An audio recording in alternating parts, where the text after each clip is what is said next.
area of migration. So I'm going to speak really personally about people that I knew during my fellowship, which was 2000 to 2002, and what, because I've stayed in touch with them, what's happened in their lives since then. And while I was a fellow in southern Mexico, in the Isthmus of Tehuantepec, which is the really skinny part that connects most of Mexico to the Yucatan Peninsula, I spent a lot of time in fishing villages.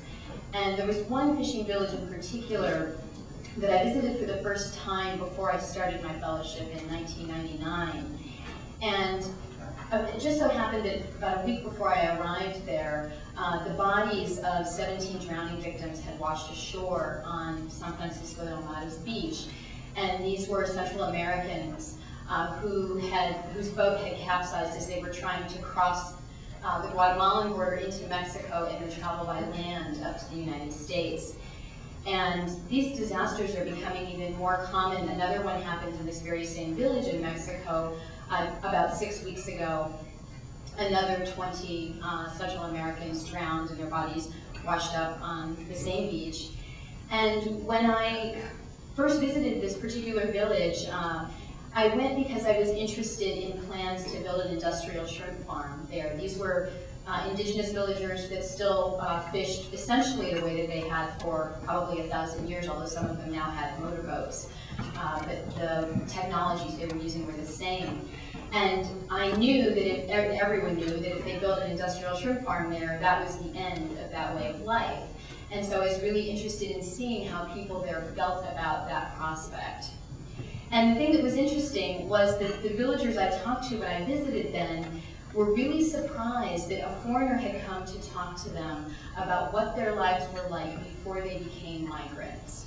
That in their experience, people from the US perceived them as migrants and nothing else. And so it was hard for me to get them to talk to me about their lives as villagers, and at that point, only a few people from this village had migrated to Mexico City or increasingly to the US for work, but it was beginning to happen. And so the next year, I went back to this village, and I met a fisherman there who I have stayed in touch with since then. His name is Roman Cruz, and so for the next few minutes, I'm just going to sort of tell you what I know of his story.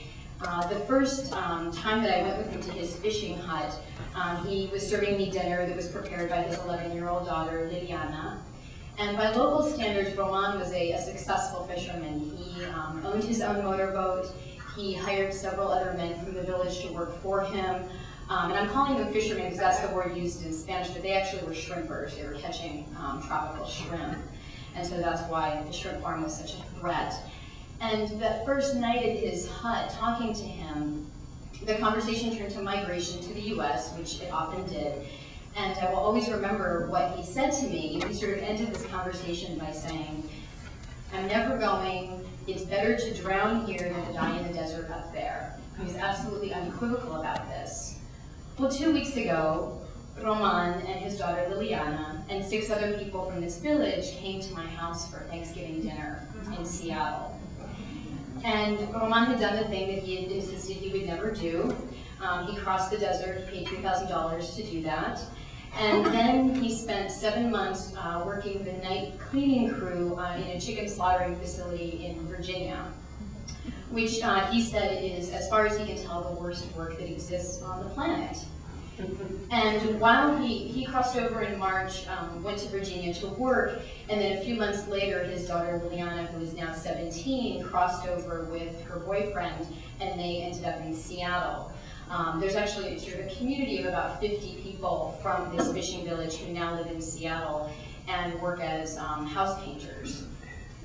And so Roman decided a couple of months ago that he turned 50, he was really just too old to spend his nights cleaning out chicken processing facilities, and he came to Seattle because house painting is a lot easier way to make your living. And the first time I saw Roman after he arrived in Seattle, it was really incredible to see how he had changed. He just appeared to me a completely defeated man. He was very embarrassed that he had crossed over. He was embarrassed to be living with his young daughter.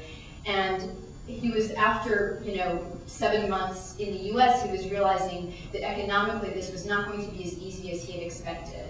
what had happened in this village was that even though that industrial shrimp farm was never built, there have been years and years and years of over-harvesting of shrimp, mostly by big fishing boats, not, indigenous fishermen working their little motorboats. And so the shrimp population has collapsed, and it's almost impossible to earn a living as a shrimper. So he realized that because his children weren't going to be fishermen anymore, and they weren't going to have him, he needed to come to the US and earn his nest egg so that he could go back to his village, open a business, and essentially fund his own retirement. So migration is part of his retirement plan. Well, the thing that's interesting to me is I just read a couple of weeks ago a study done by the Colegio de Economistas in Mexico City, where they did a study looking at the remittances to the state of Oaxaca, which is the state that this fishing village is in, a major exporter of labor. So they estimate that in 2006, Oaxaca received about $1.2 billion in remittances from the US. Now, to put this in perspective, the total state budget of the state of Oaxaca is about a little more than twice that. So this is a huge quantity of money. Looking at where that money went, 78% was spent on basic needs, meaning daily food, clothing. 8% went into family savings. 7% was spent on education, because even public education is not free in Mexico. 5% was spent on consumer items and fiestas. And 1% each went into home building and into small business investment, which generally when you talk to migrants from Mexico about why they're in the US, they talk about business and building a house, when in fact 2% of the money that at least the Oaxacans are earning while they're here is going into that. So, as an economic development plan, it's so far has been limited in its utility.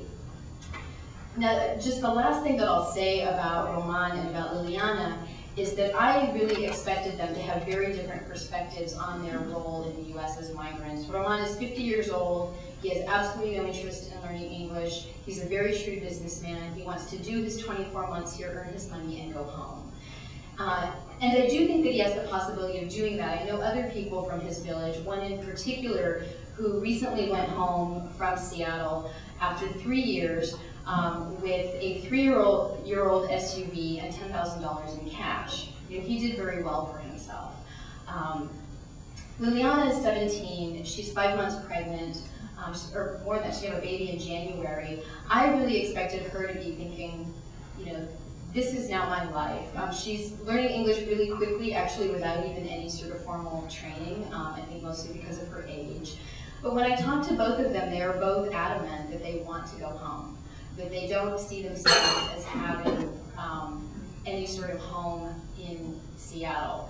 I'm pretty sure that I'm the only non-Mexican, non-Central American that they ever speak to. And they do see Seattle as being a much more welcoming community than rural Virginia, but not enough for them to really imagine it as home.